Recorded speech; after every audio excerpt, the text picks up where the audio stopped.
Pull it this way. Come over here. College Bound Workshop, it's happening. This way. This is live, right? We don't edit? No. Well, welcome back to the Boys and Girls Club of the Los Angeles Harbor programs. I am Eddie. If you haven't noticed, I'm Eddie, so you should know by now, because you've been keeping up with all the videos, because they're exciting, they're amazing. I try my best for you guys. And filming me today, again, is Karina. Hello everyone, Karina with the Wilmington location. So the topic of discussion for today is typically for our seniors, but of course anyone can join. It's a topic near and dear to all of our hearts. It is about showing us the money.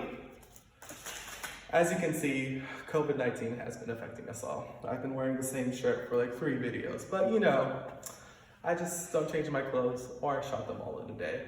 The secret's mine. You'll never know, right? Right, Karina? They'll never know. They will never know. Exactly. That's what I love to talk about. But within this time frame, within this month of April, which I'm assuming that this is going to be posted in April, a lot of stuff is happening. We have heard back from the schools that we've applied to. Exciting times. We've either been accepted, maybe denied, or we've been waitlisted. And we're hearing back and getting all these answers. Along with our acceptances, we are also getting things known as award letters. Most times people will text me, email me. A lot of the kids will say, "What do you mean award letter? Like, what is that? What does that mean? What are they giving me? What do I have to pay?" Because unfortunately, school's great education, but you guys do a terrible job of explaining financial aid to your students that you've been accepting. Which is why here at the Boys and Girls Club, as College Bound staff, and College Bound staff, see, this is nice, right? We have this made. But as College Bound staff, we are here to support you and kind of guide you through that whole process. So feel free to subscribe, like for more content to kind of help you out with your whole educational college life and experiences. Or join us in our workshops. We host workshops every Wednesdays, 4 to 5, 5 to 6, depending on the site. Usually it's 5 to 6. Right now we're playing it a little bit because, you know,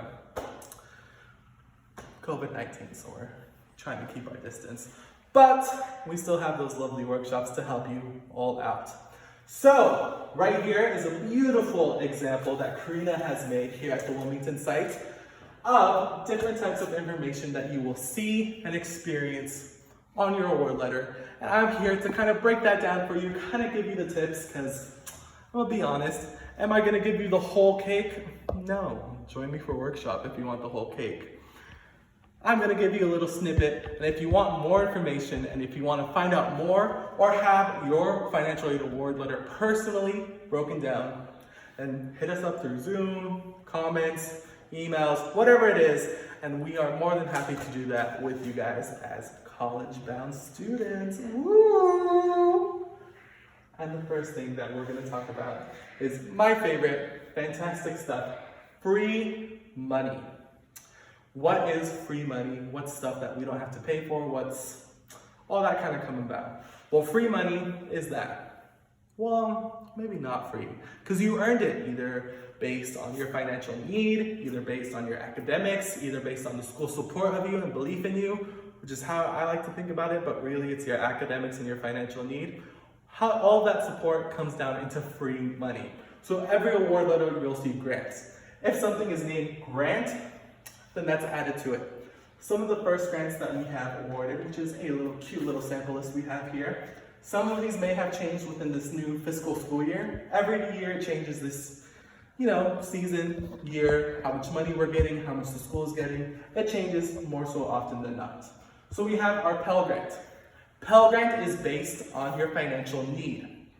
That is given to you on your EFC, which hopefully everyone has either done their FAFSA or their DREAM Act before March 2nd. Hopefully we had that done in October, because we are amazing college-bound students, which I know and hold in my heart that you all are. And we got an EFC. Based on that EFC, that will tell us what type of Pell Grant we are eligible for and what we are able to receive. This year, Pell Grant has gone up. So currently, Pell Grant is $6,345. If your EFC is more than that, so let's say you have an expected family contribution of $7,000, hate to break it to you, but you're not really getting a Pell Grant. But there's other types of financial aid out there, right? There's more things to kind of explore and what we can do. If it was below the $6,345, you are getting some form of a Pell Grant. If it was 0, you're getting the full $6,345. If it's more than 0, so let's say 1,000, then you just do the math, subtract. You can do math. You guys go to school. You got this, right? You don't need me to do the math for you. But just a little example, if it was 1,000, it's now 5,345, just to kind of gear that and help you guys out with that.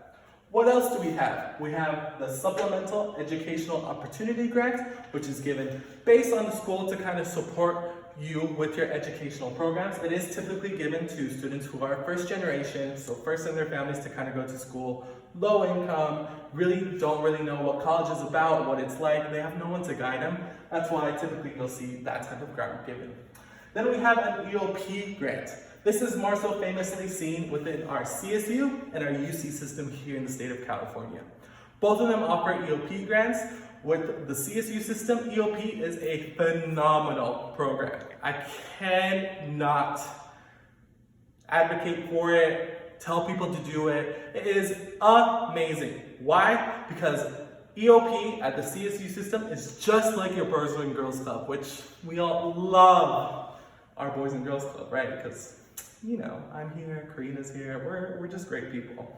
But they're also here to support you. They have physical centers that you can walk right into and say, hey, I need help with tutoring, hey, I need counseling, hey, I need help with my books, can you help me out? And EOP's got your back. So that's why EOP is great. Not only does EOP have your back, but EOP also supports you with an extra little $1,000 to help you out with books, supplies. It all ranges based on the school. EOP at the UC system, it's getting there. It's based on the UC school. However, it's not as involved or as creative. They do support you with that extra little financial need, but they have other clubs and programs to help you out if you are a first generation student, if you are needing that support, if you are low income. They have all of those other programs, so they don't really focus or harp in on EOP. CSU also has those programs, but EOP is just, Northridge EOP, the best. Fantastic. Hearts out to EOP. Then we have our institutional grant. Institutional grant will vary, and I'm also gonna dive in and dip into a little bit our Cal Grant. So, I'm gonna first do Cal Grant, because why not? Cal Grant is given specifically for California students who are attending California schools. That's primarily focused on your GPA and your FAFSA. So that's really geared towards and looking at making sure you did your FAFSA or your DREAM Act before March 2nd, and making sure that you have a strong GPA, 3.0, 2.0, something strong within those lines. Our goal is to hit Cal Grant A. However, the Cal Grant system does have that liberty to kind of make it work for you, give you the best options. What do I mean by that? If your heart is set on going to a CSU school, so like Cal State LA, Cal State Long Beach, the Cal Grant system, instead of giving you Cal Grant A, will give you Cal Grant B, which is roughly about 1,672, something around that, as well as you'll see an institutional grant. So you'll see the CSU giving you that 5,742 that you would get from Cal Grant A, plus an additional $1,000, almost $2,000. It's more bang for your buck. If you're choosing more so a private school or a UC school, that's not as much bang for your buck, right? So the Cal Grant system will give you the Cal Grant, and then it's up to the institution to give you more. A school that I love to highlight with that is UC Merced. UC Merced does a great job of not only supporting students with a Cal Grant from the California Student Aid Commission, but they also give an institutional grant, a Bobcat grant. I have seen it time and time again. Phenomenal work, UC Merced, and I know a lot of you guys are like, Merced, that's like up there and there's nothing to do. But One thing that Merced has going for it is not only the financial aid, but Merced is here to support students and really push them through their school to make sure you succeed, as well as not only having the most advanced technology and even a beautiful campus. So Merced is a great option. And if you've been accepted to Merced and you're more like, Merced is honestly a great school to look into. Other institutions will give different types of institutional grants like private schools. Institutional grants at famous private schools. That's their version of giving you a discount or a scholarship to say, hey, you have great GPA. Hey, you're really awesome at this. We're gonna give you $10,000, $20,000 off. You'll see that more often than not that a lot of HBCUs, a lot of private schools will say, here's a $20,000 grant. Here's a $20,000 scholarship. All that kind of there to support you with that education. Pell Grant, again, is specifically for California schools, so if you are looking at something out of state, you're not really going to see it there because, you're going out of state. But hopefully, and more often than not, out of state schools will be able to supplement that through other types of formats to support you with that. As well as our Pell Grant can go up to $12,630 if you're looking at a UC school. That's more so the cost of tuition. It varies. Again, Pell Grant is here to help you out, more bang for your buck. Let's say you don't qualify for Pell Grant, or let's say you're going to a community college. Community college will also have access to your Pell Grant. Your community college can put hold to your Pell Grant, as well as you also have the options of going for a middle class scholarship. So let's say your family maybe makes too much, or maybe you don't have as much financial need as the FAFSA equation creates for you. Don't give up hope, because the Pell Grant has a middle class scholarship that pays anywhere between 4 to 40% of your college education. So that's honestly not a bad deal for those of you that maybe have seen middle class scholarship or a middle class grant. I know I've seen it recently with some award letters, so I know it's happening out there. It may be a question you have. So that's it for our grants. Of course, they can vary by school and award, but usually these are the rough amounts. Then we have loans. Excuse me. That's right, get it out there. Loans. You have 3 different types of loans. You have your subsidized, unsubsidized, and your Parent Plus loan. I personally love talking to kids, and I learned this from our mentor. I'm gonna say her name, hopefully don't spam her. If you guys know her, if you do, this is coming from her. It's 5,500. That's our incredible magic number, because every school across the nation is gonna offer you that in loans. 3,500 in subsidized loan, 2,000 in unsubsidized loan. Now you may ask me, what's the difference? Why loans? What? I hear you, I understand. You want to think about sub and unsub. Subsidized means the government will cover the interest. So you're only borrowing what you're taking out. If you borrow $100, you'll only owe me $100. Unsubsidized, you have interest growing. You borrow $100, now you owe me $150. It's not that dramatic, because to be honest, government loans and educational loans have the lowest interest rates. A lot less than credit cards. Even my credit card has like 24, 25% interest rate. Like, chill, relax. Versus government loans, which to be honest, I took it out in order to graduate in 4 years because I was a STEM major. Usually STEM majors take more time to graduate. So I took it out, and honestly, it's the least of my worries. These are the most forgiving, the nicest people that will help you out and kind of support you with your education. They understand that you have life going through. Maybe you don't have a job yet. Again, you only have to start paying 6 months after you leave school. And then if you go back to school, everything's held, paused. You don't have to pay anything. Both the subsidized and unsubsidized are under your name. So you as a student, yes, you, because you're an adult now, that's right. You are now in charge of this loan. You are now in charge of paying it back. So if you want to take it out, go for it. For my friends here in California, a loan isn't that bad because, to be honest, it helps build your credit. It teaches you how to be responsible, and they're the nicest people to work with. No other loan you're ever going to get in your life is going to be this nice. So it's not bad because in California, credit is like a lot. That's how you get your car, your apartment, your rent. So it's not bad to look into doing that. And then we have our Parent Plus loan. Same concept, low interest rates. You don't have to pay it back until you leave school or you've graduated. But it's under your parents' name. So your parents are actually borrowing the loan and your parents have to pay it back. Now, if your parents work it out with you and you say, you're gonna give us the money to pay for this loan, that's between you guys and your family. I encourage it, I'm here for it, parents. That's right, make them responsible for their education. But I just wanna give you the options out there. Sometimes you guys are afraid of loans. Sometimes you don't wanna do loans. So what do I suggest? What does every Boys and Girls Club suggest? We say, oh my gosh, this is hard to grab. Scholarships. We want you guys to have extra money for school. Not only do we want you to succeed, have maybe a refund check or extra money to support your education, but helping you get books, helping you get all sorts of different materials. We even have a college-bound scholarship that has either dropped already or will be dropping soon. You know, YouTube, how it works, however it comes by.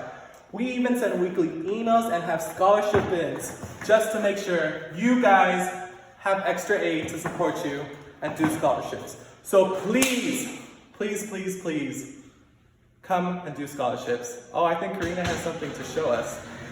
Oh my gosh, aren't we amazing with props? It's like, we're here for it, right? Props. Scholarships. If anything, we want you guys to do scholarships. Why? Not too many people often are applying, not too many people are doing it. Scholarships are a big thing that can help and support you with your education. So if you don't want to do loans, if you want to have a little extra money for books, maybe for housing, maybe for food, scholarships is the way to go. There's a scholarship for everything and anything. Everyone can get a scholarship. There's too much unclaimed money, so you guys need to go for it. I do want to, before I end off, hit one more point that maybe some of you may receive, maybe some of you haven't, is work study. Work study, if you circled it or checked yes on your FAFSA, means that you're going to have priority for on-campus jobs. It could be anywhere from $1,000 to maybe $5,000 for you to be able to work at school and use that money for, you know, either paying for school, buying stuff, your books, whatever it is that you need to use it for. But you need to work for it. That is why it is called work study. That means you need to apply for a job, you need to work your job, and you need to be, you know, great. But work study jobs are super flexible. They're on campus. You could be at the library, you could be in the cafeteria, and do all sorts of different types of stuff. And they understand you're a student too, so you have other stuff to kind of focus on and worry about. So work study is a great option. We never count on work study. Why? Because you actually have to get the job. If you don't get the job, you can't rely on those $5,000, $3,000, $2,000. They're not coming in. You need to actually get the job and work for it. So that's why we always put that in at the last moment. But let's say you don't want to work. Oh, by the way, you have a full year to be able to work. So if you don't do it first semester, you have second semester to be able to use that money. So you have that flexibility, you know, if you want to get well acclimated and adjusted. But if you don't want to do loans, if you don't want to tap into your work study, what are we going to do? We're going to do scholarships. Scholarships. Scholarships. Even as the Boys and Girls Club, we have our own scholarship. So if you are in doubt, or if you're a little confused about what your award letter is, or what the type of terminology you'll see on there, share this with your friends. Let them know, like, hey, there's this cool guy, Eddie, there's this cool lady that's filming him, Karina, and they have all sorts of help to do that with you guys. Or even better, you can chat with us on Zoom, or you can join us for a workshop and we can do scholarships together.